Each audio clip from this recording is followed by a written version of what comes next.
All right, thank you for logging on to statechamps.tv. You happen to be watching a new edition of the OT with Markowski. My name is Lorne Plant, host of State Champs. This is the Detroit News' Tom Markowski, our man in the know, and this is kind of a discussion where we talk about various subjects in and around high school sports. Right off the bat, I just kind of want to tell our viewers, we planned on doing a story on a football player at Detroit Pershing, but on Thursday, they canceled school because there was a power outage.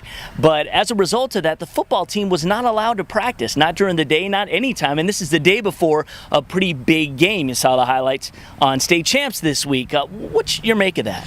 That's happened before. Other school districts have a policy. Let's say there's no school, there's no contest.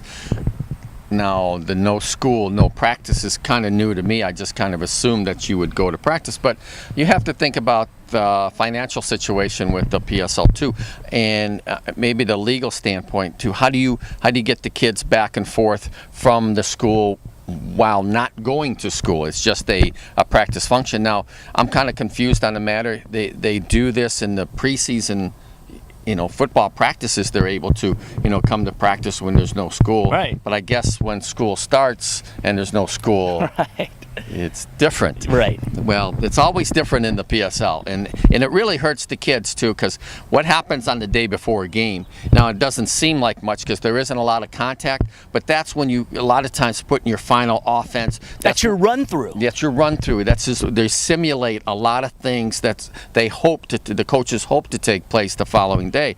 Now that they didn't have that, I think there's a void there. They're going to have to count on the kids to really do some thinking on their own and maybe get to the game earlier on Friday and go over some of that stuff. So right. It's unfortunate. That's happened before. PSL is not the only school district that has that no school, no contest policy, but in this case, I'm kind of miffed by why they cannot practice. All right. Well, one thing that we talked about a lot on our radio show, which of course you can listen to every Friday night on WDFN 11:30 a.m. You can listen to it online at WDFN.com. You can download the iHeartRadio app on your smartphone, whatever it is.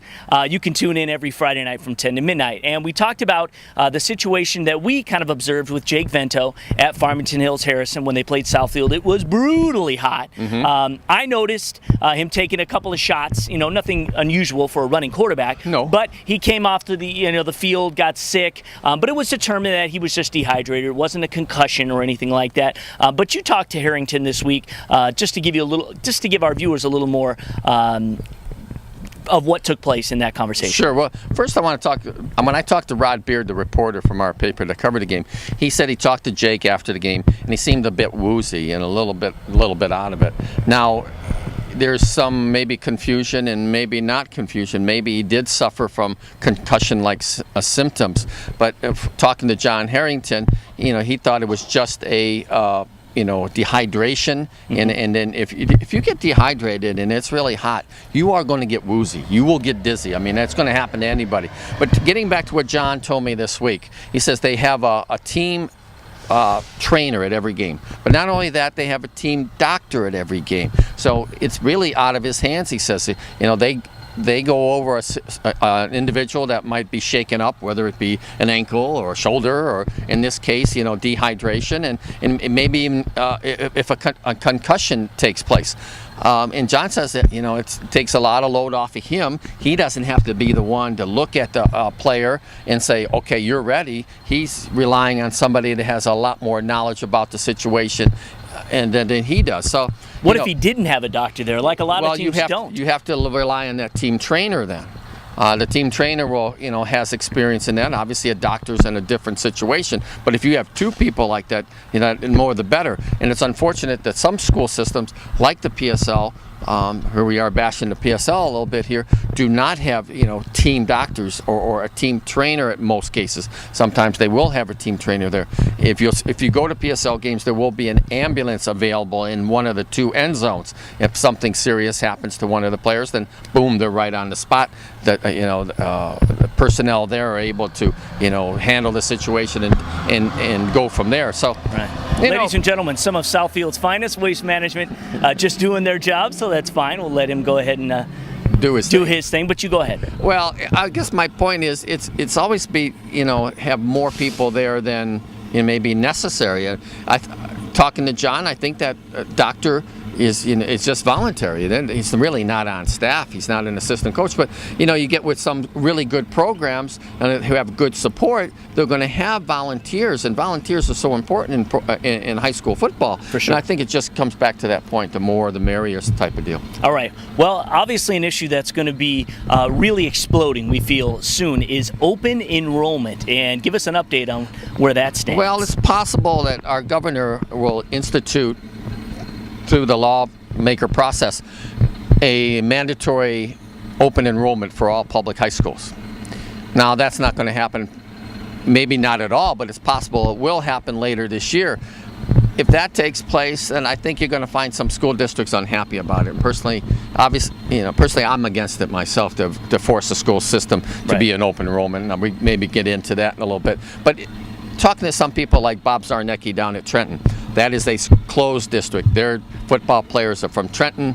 They do not have players from Wyandotte or other nearby communities. And Bob likes it that way. And I said, Bob, granted, you're not getting the greatest athletes from your, how should I say, downriver area, but you are getting the best football players from your community, the people that pay taxes into your school system, which is the big point that many people in those school systems will say, that our taxpayers, their children are going to our schools. They're the ones paying for the privilege of going to our schools and using the school's facilities. Yeah. Well, let me ask you this: once that open enrollment, let's say, becomes widespread, what does that do about the fact that you can just recruit in high school sports?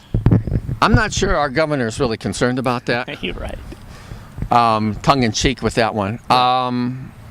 When you mentioned that, Lauren, there's recruiting going on already. We're not living in caves here. Right. We know that. Yes. But what that will do is make it even more widespread. If you think it was bad before or bad now, the recruiting that takes place, basically what that law would say is, it's open season. Yeah. And talking to some coaches this week about this, this specific topic, they say, well, it's not necessarily the head coach of a football program that goes out and looks at these 8th graders or 7th graders or Little League football or PAL or Pop Warner or whatever you want to call it, whatever area it's in. It's usually maybe the 9th grade coach, an assistant coach at the JV level, maybe the coaches at their junior high that go out looking at these kids and try to convince them to go to their school and play football or basketball if they're playing that sport. So it would make it more widespread. Well, here's my concern: transferring.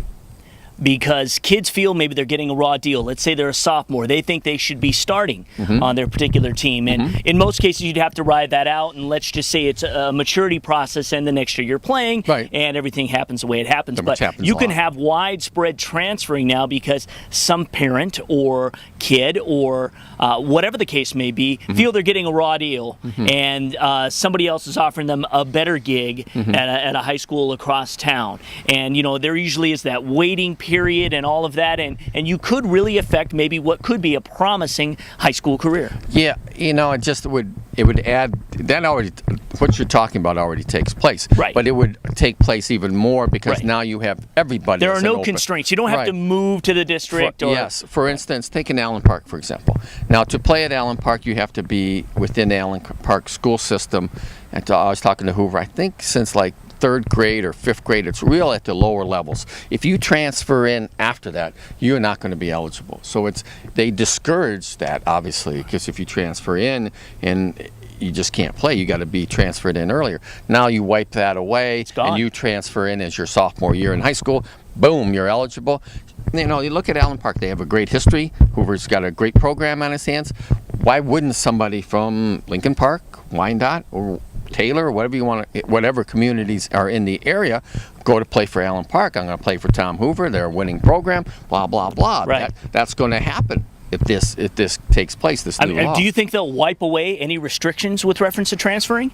Well, and you can just go and play immediately? I think the MHSA will still have the ruling power here of saying you have to sit out a semester. Okay. I can't imagine that being changed. I don't think the governors after that, that would be wrong and take the power away from MHSA. But nevertheless, a lot of those things take place. Look what happened at Inkster this year, as you know, with Greg Carter going from Inkster to Oak Park. A lot of those kids transferred before the third week in January. A lot. And so they were, sat out that first semester, transferring, and they were eligible for the football season. You get my point here, that, you can sit out the one semester of non-football, yet play, football and not miss any time there. So I think they're going to keep something like that in vogue. All right, well, as we wrap it up, why don't you surmise then why, in Tom Markowski's eyes, it's a bad idea? Well, I think school districts take North Farmington, for example. If you go into their school, I'm not even talking about athletically, I'm talking about academically, what the improvements they've made in that school. And those taxpayers in that school district paid for that.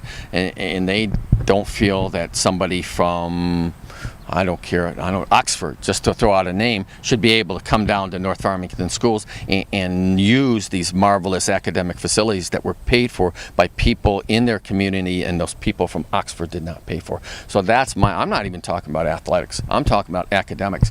And Trenton likes to have Trenton football players. Now, if they open it up, now you have a conglomerate of kids coming in and taking away, which some coaches, describe that situation when you have a transfer coming in, taking away a position that a kid that worked hard through, Little League and freshman year and JV and got to a position in varsity to start, now he's not starting because of a transfer, or now, i.e., the open enrollment. Right.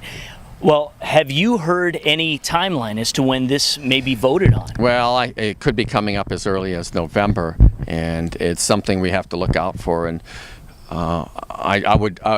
I guess my point is, I would hate to see it come into play, and if there's any power out there that can stop from this happening, I wish they would go out and do it. So all right. I just think it's a bad idea. Hey, we'd love your comments. This, again, is on our Facebook page. You can leave us comments there on what you feel about this issue. You can also call us again on the radio show every Friday night from 10 to midnight on 11:30 a.m. WDFN.com. We actually have an email address for the radio show specifically. It's radio@statechamps.tv. All right.